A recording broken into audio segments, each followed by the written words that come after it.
Vengo también aquí para pedirle apoyo, ayuda y justicia laboral. In 2019, Lourdes Maldonado, a prominent and well-respected journalist, stood up at a press conference being given by President Andrés Manuel López Obrador. And she uttered these chilling words. Porque hasta temo por mi vida. I fear for my life.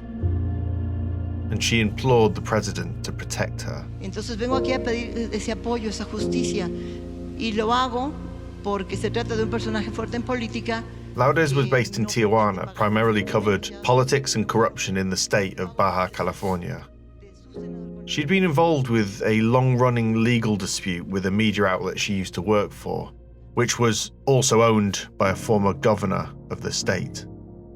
This legal dispute for wrongful dismissal lasted for almost 9 years. On the 19th of January 2022, she received notice that the case had been ruled in her favour. 4 days later, Lourdes arrived home in her car, and as she pulled up, it was reported that 3 individuals got out of a taxi, approached Lourdes, shot, and killed her, then picked up the spent bullet casings before leaving. Lourdes Maldonado López had been targeted before for doing her job, but this time she didn't survive. Gunmen shot her as she waited in a car in Tijuana's Santa Fe neighborhood. Police received a call, but it was too late when they arrived at the scene.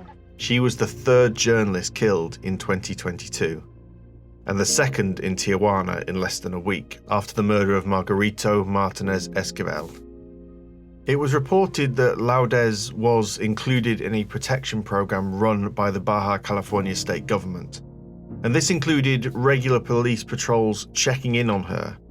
She also apparently kept a panic button at home rather than on her mobile phone because she didn't trust local authorities. Her murder sparked protests by journalists across Mexico, journalists in almost 40 locations, including in cities where protesting can draw the unwanted eye of organised crime. And they were calling for the Mexican government to do more to protect journalists. The Committee to Protect Journalists called it a watershed moment. Although 3 individuals have been arrested in connection with the murder, the San Diego Union Tribune reported at the end of April that no information has been released for the safety of witnesses. Although a government official recently said that the murders of Lourdes and Margarito were linked to a remnant of the Arellano Felix cartel, and it was related to her denunciation of drug dealers, but not the man she'd been in a long-running legal dispute with, who is reportedly a close personal friend of the president. But critics have pointed out that there's very little evidence in the government's claim, including some law enforcement who said that the Sinaloa cartel, not the Arellano Felix cartel, controlled the neighborhood in which Lourdes was killed. Lourdes' case is closed to both press and public. Updates are also scarce because prosecutors have insisted it be held behind closed doors, again citing a risk to a witness's life. We may never know the truth behind the assassination of Lourdes Maldonado, and this total lack of transparency isn't unusual in a country with widespread impunity. This is Deep Dive from the Global Initiative Against Transnational Organised Crime. I'm Jack Megan-Vickers.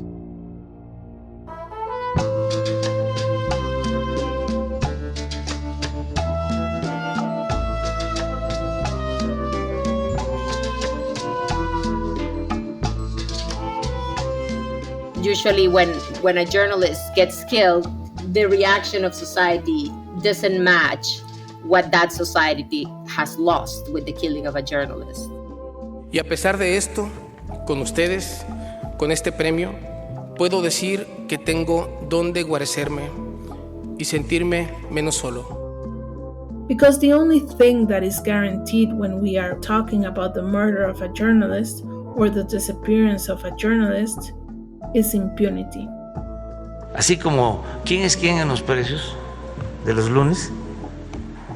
Vamos a sacar aquí un quién es quién. If the president disdains the press, they do it here too.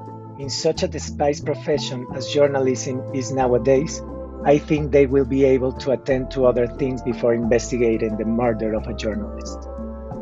you'll enter a downward spiral, a vicious cycle of violence and impunity, and more violence and more impunity. And I fear that that's where we are right now in 2022. If you have a gun pointing to your head, it's a censor. You are doing for protect your life. It's not because you don't want to publish something. This is Killing the Power of the Pen, Violence Against Journalists in Mexico. Part 2, I Fear for My Life.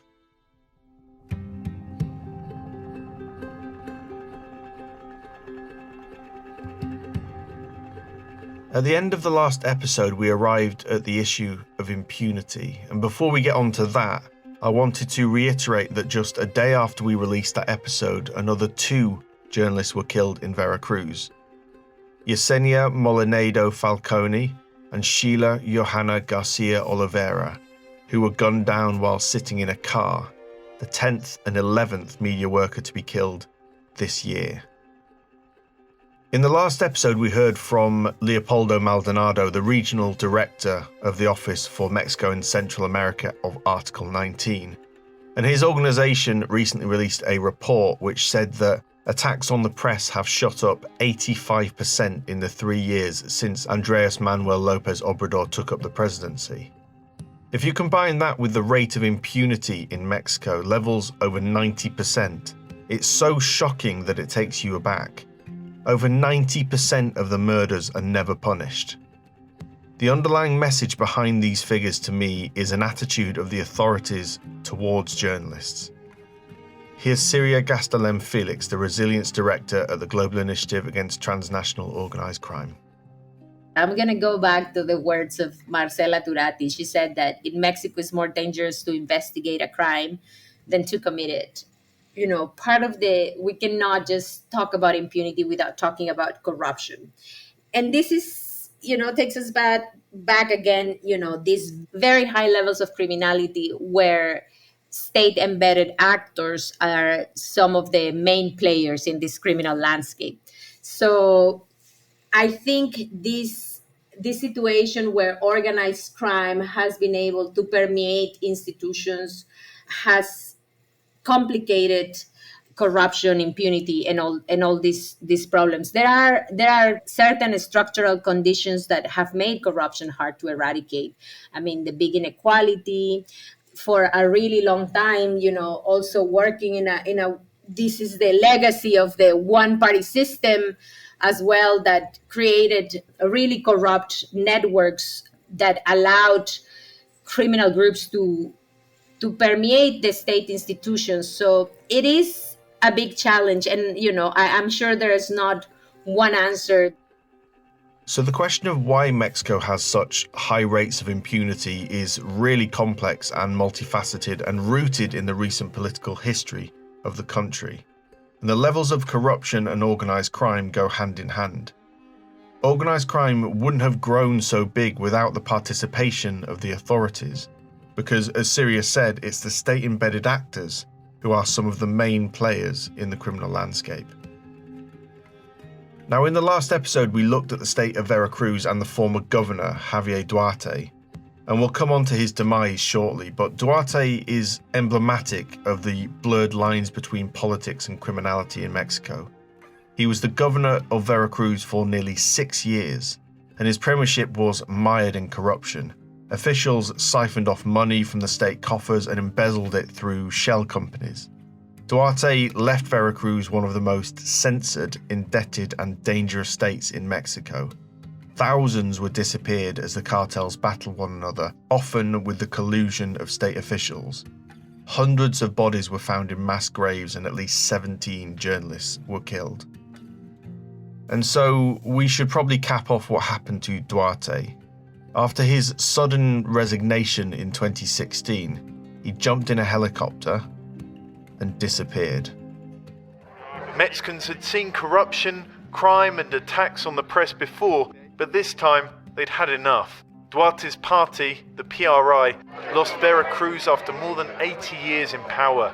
After the loss, President Peña Nieto from the same PRI party seemed keen to bring him to account, but then Duarte vanished from right under the government's nose. He was found 6 months later in a hotel in Guatemala and extradited back to Mexico, where he was later sentenced to 9 years in jail for corruption, money laundering, and involvement in organized crime. Javier Duarte had been on the run from Mexican authorities for 6 months, now in custody in a Guatemalan military prison. Surrounded by reporters, he says repeatedly, "I have no comment." As we've already talked about over these 2 episodes, the relationship between politics and journalism in Mexico is not good. The outward contempt Duarte showed to journalists was clear, and this is not uncommon in Mexico. Here's Leopoldo Maldonado. Aggressions on the part of the state has various origins. One of them has to do with the profoundly authoritarian nature of our political class, which shuns public scrutiny and criticism. This generates violence, but what encourages this violence is impunity, which reaches levels of 98% of cases of crimes against the press. That is, 98% of the cases are not punished, and that evidently is an incentive for use this type of violence or for this violence to increase. Last year alone, we documented that the greatest perpetrator of violence in the state was the public authorities. 42% of the 644 aggressions in total that we documented came from public authorities. We are talking about 222 aggressions committed by Mexican state authorities in 2021 alone. It is precisely because of this combination of intolerance and critical impunity that this spiral of violence is generated by the state. The importance of an independent free press can't be underestimated. It is a pillar of a healthy democracy. But that profoundly authoritarian nature of the political class that Leopoldo mentioned manifests itself at the highest levels. For example, even the current president, Andrés Manuel López Obrador, has a tendency to outwardly criticize the press, including targeting Leopoldo's organization, Article 19. AMLO has even gone so far as to feature a recurring segment on his morning press conferences called Who's Who of Lies, which names and shames individual reporters for their work.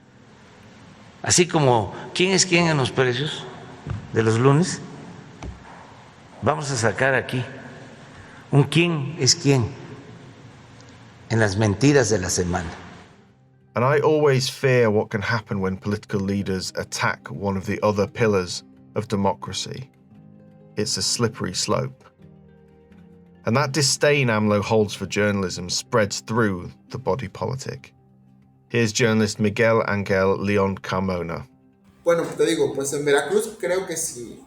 Well, I tell you, in Veracruz, I believe that if at least in the discourse it prevails that there will be no impunity against journalists, and that there have been some arrests, it is because of the pressure that we have generated from the guild. But I do not believe that it is an issue that keeps them awake at night, considering the generalized rejection from the presidency of the Republic. We have governors who imitate him and who make an effort to imitate him in every day.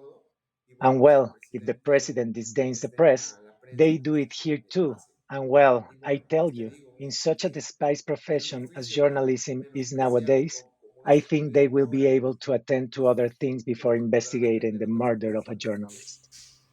In the last episode, I gave you a few examples of impunity through the investigations into the murders of Regina Martinez, Ruben Espinosa, and Jose Luis Gamboa Arenas, and how the investigations were barely credible from the very beginning. So what does impunity actually look like in practice? Here's Jan Albert Hootsen from the Committee to Protect Journalists to explain. It ranges from not picking up the phone when a journalist tries to report a crime to telling them that they've asked for it themselves, not implementing best practices in criminal investigations, and ultimately not being able to provide judges with substantial evidence in order to even come to a conviction in a case of a crime against a reporter.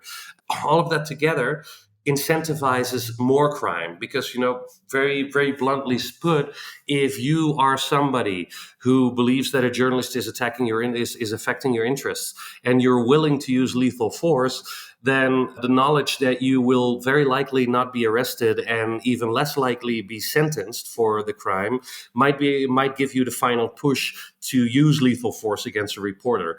Violence begets more violence and impunity begets more impunity.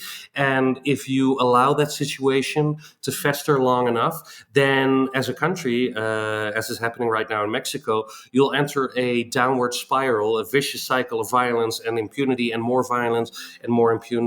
And I fear that that's where we are right now in 2022. And what is so often the case is that the mastermind or intellectual author of a murder is almost never known, let alone prosecuted. This fact is borne out by the Global Assassination Monitor. In the last episode, we first heard from a voice we'll be hearing a lot more in this episode, and that's Griselda Triana, the wife of Javier Valdez.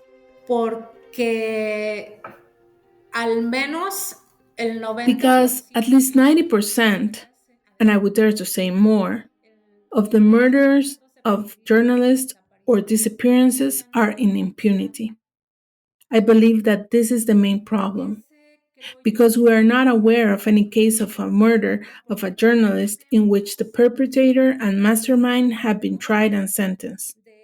So we know that in Mexico, in general, when it happens, those who are brought to justice are the material authors. As in the case of Javier, 2 of them have already been tried and sentenced. A third one is dead. But the intellectual author, we have no information on this subject. What we do know is that he is in a prison in the United States serving a sentence for another type of crime, since this guy turned himself into the US authorities weeks after Javier was murdered. But there is an extradition order to be executed.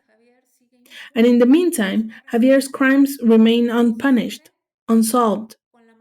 And the same goes for most journalists. So access to justice for the families is practically null.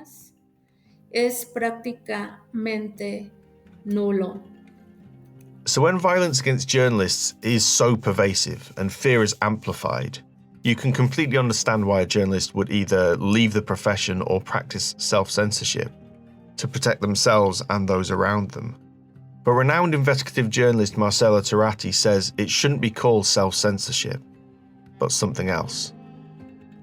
Now, in this moment, we don't say self-censorship because we say that it's a censorship. That if you have a gun pointing to your head, it's a censor. You are doing it for protect your life. It's not because you don't want to publish something. But just in many places of Mexico, you cannot publish many things. You cannot publish about massacres or people who has been disappeared. Sometimes you think that in some places there is not press working, and then when you go and cover something, you discover that there are many journalists, but they have been tortured.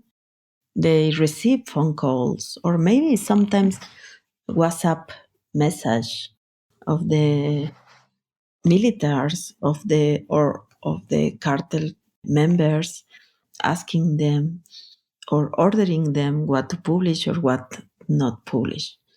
So, for example, in these massacres that I have been covering for 10 years, I discovered that this was in Tamaulipas, close to Texas, where many people were killed, people who were in the highways and they were stopped in one town called San Fernando. They were killed by the Zetas and the municipal police involved in these cases. And we have more than 200 bodies of people killed, but we know that there were more people killed. And many people say that they could not tell that these highways were really dangerous, and there were people killed like many weeks at the same hour in the same town. And journalists say that they cannot publish nothing. They cannot say nothing And that was the place where 72 migrants were killed before these other killings. And the local press cannot write about it, no? So many times we have to use strategies to publish things because we know that the local press cannot publish. So they have to give the information to national reporters or to foreign correspondents, or they have to publish it without name, or write a book but in silence and publish it like many years later when the people involved are killed or are dead, because you know that there are some rules, and if you broke these rules that the organized crime with government they establish, that you will be killed or disappear, or you will have to abandon your hometown and to start again in another place. Yeah, it's really difficult. We have states like Tamaulipas or places or regions of Veracruz or many places in Mexico where the silence is dull and the journalists cannot publish what they know or investigate because they know that it will be finished kill, no, that they will be killed if they only think about publishing that, no? And so perhaps we need to change the narrative of this from self-censor and call it what it is, censorship. It's a small but important distinction. Here's journalist Miguel Angel again. Sí, me quedé pensando en eso. Yes, I was thinking about that because I believe that both statements can be taken as real. That is, finally, I understand that when Marcela says that there is only censorship, it is because effectively everything starts from there, and self-censorship would be like a reflection of the pressure that there could be against us from our employers, from the people who could harm us in the street, the power groups. But it seems to me that it is an interesting reflection because I think that I do not know if by saying self-censorship, it is like inviting us to a little bit of this responsibility, like saying, no, it is the journalist's fault because he censors himself. But possibly, as Marcela says, everything arises from censorship. One only remembers, well, the consequences that might occur. I think it goes that way. And you might think, why not just report something else? Avoid organised crime and corruption. Well, nothing is free from this. Here's Marcela Turati again. My friend who one day he was assigned to cover the football league for children, and he was threatened. Yes, one man came to his place and said to him that he has to publish a good article about one kid because he was the son of the capo, the local capo. Or if you cover, I don't know, culture or music, you can receive a treatment because maybe you were in the funeral or a party of some artist and he was involved in the drugs, and you see something that you don't supposed to see, or you take a picture that is forbidden but you don't know.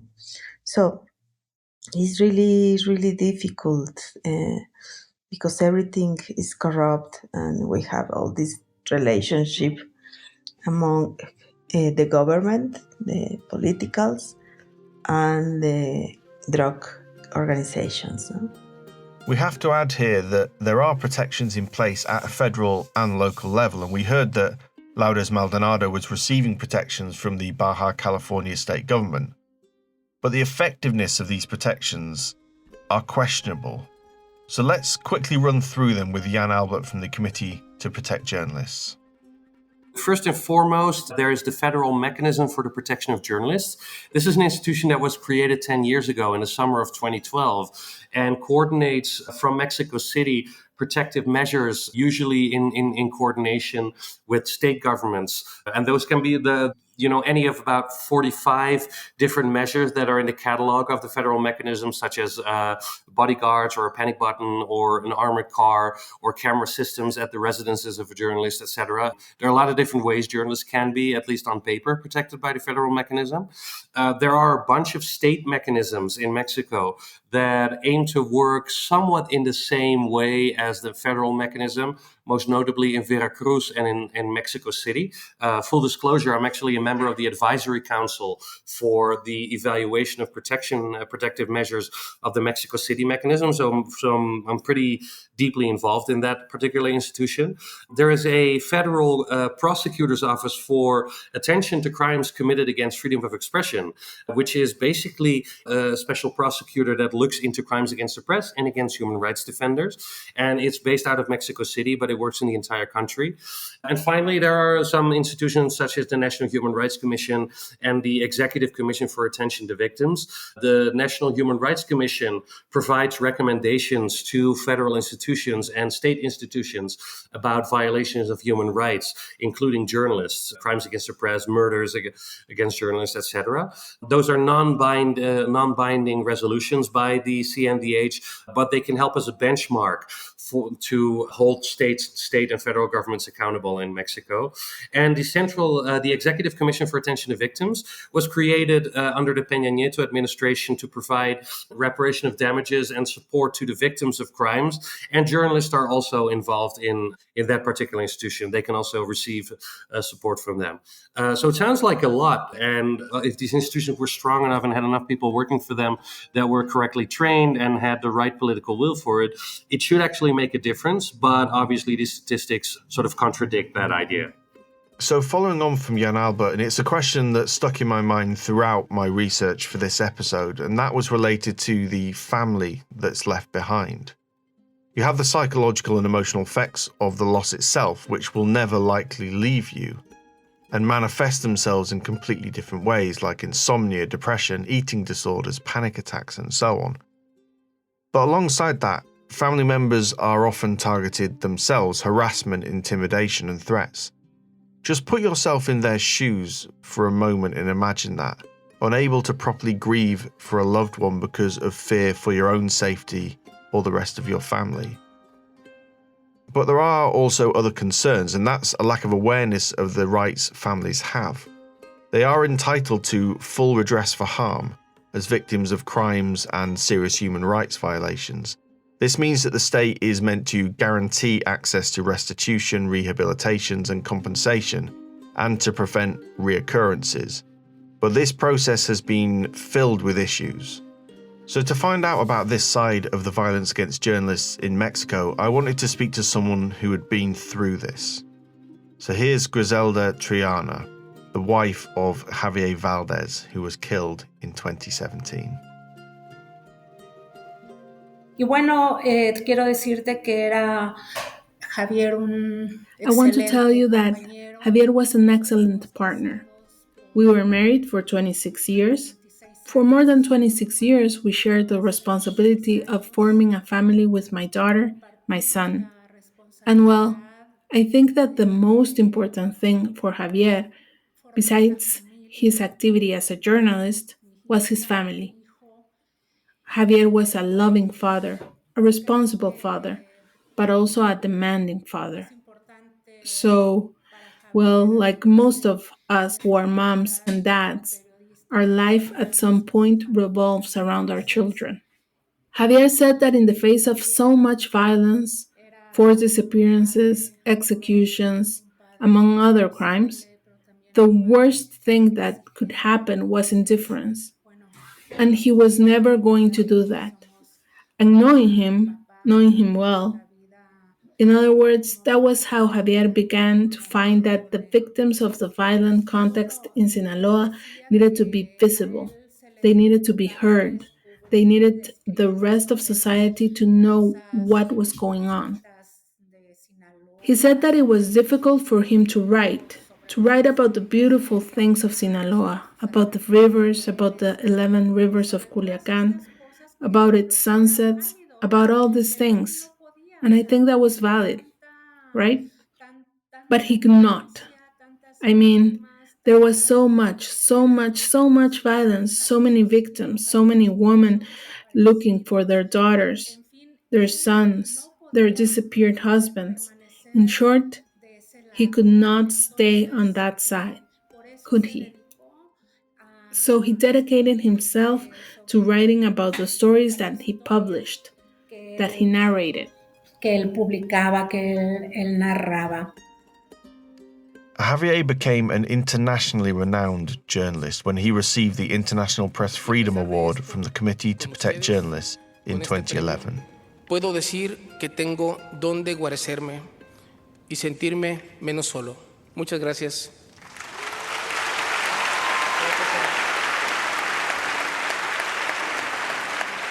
Griselda told me that it was after Javier received this award that he thought his new fame would maybe protect him against violence or threats. Y eso me hace recordar. And that makes me remember a day when Javier and I met with a friend in a bar, where the owner of the bar hanged a canvas inside the place to welcome Javier when he arrived from New York for the award he had received. I went with him, so we went and we found that congratulation message. It was for Javier and for me at that moment. It was very emotional because someone had that gesture from a place you visit often, so it was nice. I have a very clear memory that an acquaintance of ours came by, congratulated Javier. But he also told us something that we had not thought of. With a more serious tone, he told him that the taller, the wider. So I understood at that moment, and Javier too, that the more projection you have, the more recognition you have. The more you are exposed, the more you are easily seen. Eso te expone más, ¿no? Javier was killed 6 years later, an assassination that the police originally and not surprisingly blamed on a car theft. At this point, Griselda and her family had joined countless others in Mexico. A las personas. People have never been prepared to be victims, and therefore we do not spend our lives with a manual that explains what to do in case we become victims. After a traumatic and violent event, we begin to receive so much information that it takes us a lot of work and time to process. For example, assimilating that we are direct or indirect victims and therefore that we need to exercise our rights as such. I was really struck by that line. People have never been prepared to be victims. Again, while going through this traumatic moment in your life, you have to learn about something completely new and incredibly complicated: what rights you're entitled to. In May 2021, Griselda wrote a report for the Global Initiative, and it was called The Forgotten Ones. In it, she described the experience of the families of murdered and disappeared journalists in Mexico in 3 words: disinformation, intimidation, and bias. Because in those moments, families do not trust. Families do not want to know anything from the states, from the institution, from the government institutions that were supposed to protect them. So there's a lot of distrust. The approach with the victims must be very careful and respectful. So yes, that is what I am referring to when there is disinformation. There is information. The problem is that it does not arrive at the right time and it does not arrive in a simple language, clear to the victims. And it does not arrive through sensitive people with experience in working with victims. And of course, there is also intimidation. There are many cases in which families are intimidated, stigmatized because they are relatives of journalists. And then the question is that if they killed him, it was for something. It is the first thing that happens and what the families of murdered and disappeared journalists experience. And then there are cases in which the authorities themselves have even discouraged the families from knowing more about the investigations. So I think that the information is also biased and that it is painful for the families. It is easier for the authorities to tell them that perhaps the motive for the murder is a personal matter or a car theft, as in the case of Javier, or any other reason. In addition, the information about the processes is provided to the families in drips and drabs, and sometimes not even that, because the families, many families, even after many years, have not had access to the investigation files. And if we go back years, we go back in time to the files, to the preliminary investigations, then this is also a complicated step for the families. So this makes it difficult for the families to get justice. In other words, why is it so difficult for the families of murdered or disappeared journalists to get justice? Because the only thing that is guaranteed when we are talking about the murder of a journalist or the disappearance of a journalist is impunity. O desaparición de un periodista es la impunidad. When impunity levels are so incredibly high and family members are receiving harassment or intimidation, campaigning for justice is dangerous. Griselda told me of a story of a family member of a murdered journalist who was offered money to leave the region of Veracruz by the former and now jailed governor Javier Duarte. Yeah, that guy again. An attempt to buy silence and inhibit the quest for justice.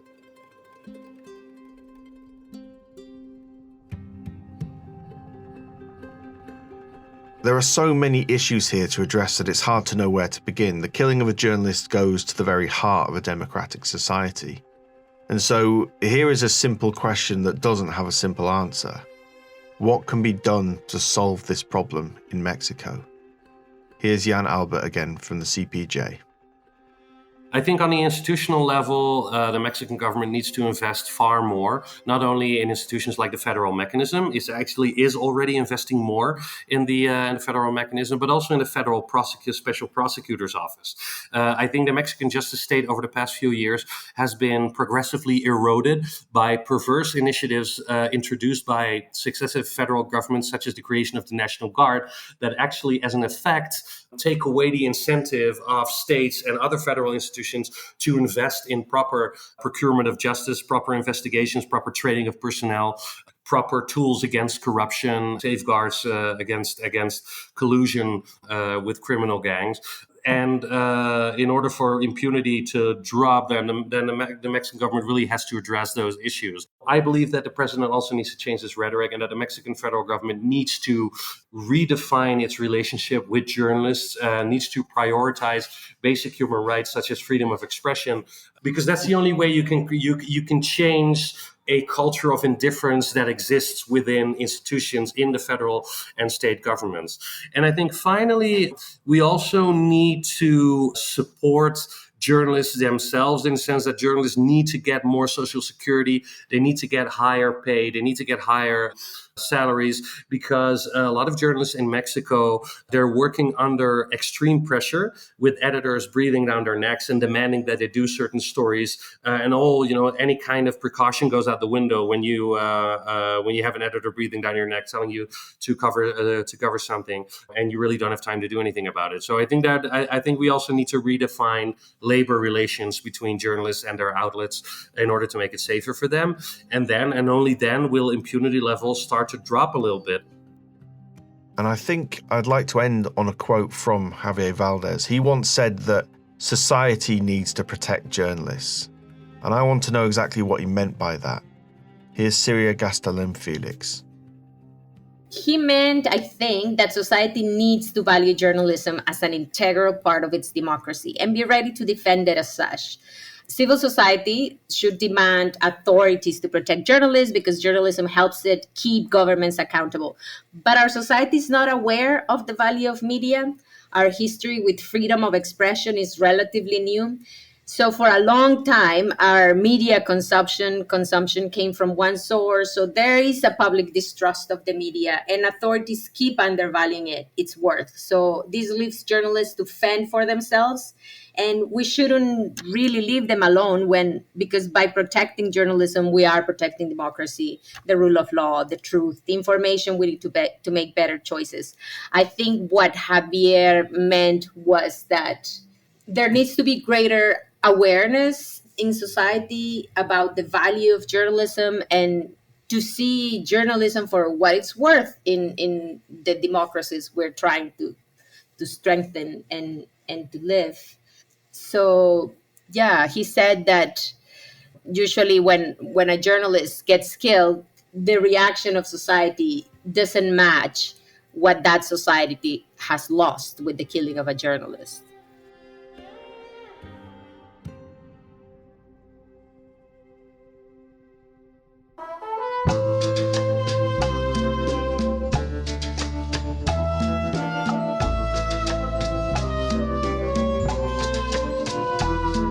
That's it for this episode, Killing the Power of the Pen, Violence Against Journalists in Mexico. I'd like to thank Marcela Turati, Leopoldo Maldonado, Griselda Triana, Miguel Angel Leon Carmona, Syria Gastelum Felix, and Jan Albert Hutson. Look out for a couple of these interviews in their entirety. I'll be releasing them as bonus episodes later in the summer. For more information about this topic, there will be a reading list provided in the podcast notes. Please could you rate, review, subscribe to this podcast and share it around if you can. For other podcasts, videos or research into global organised crime, head over to the Global Initiative website, which is globalinitiative.net. We're also across social media, just search for the Global Initiative and you'll find us. This has been Deep Dive from the Global Initiative Against Transnational Organised Crime. I'm Jack Megan-Vickers. Thanks for listening.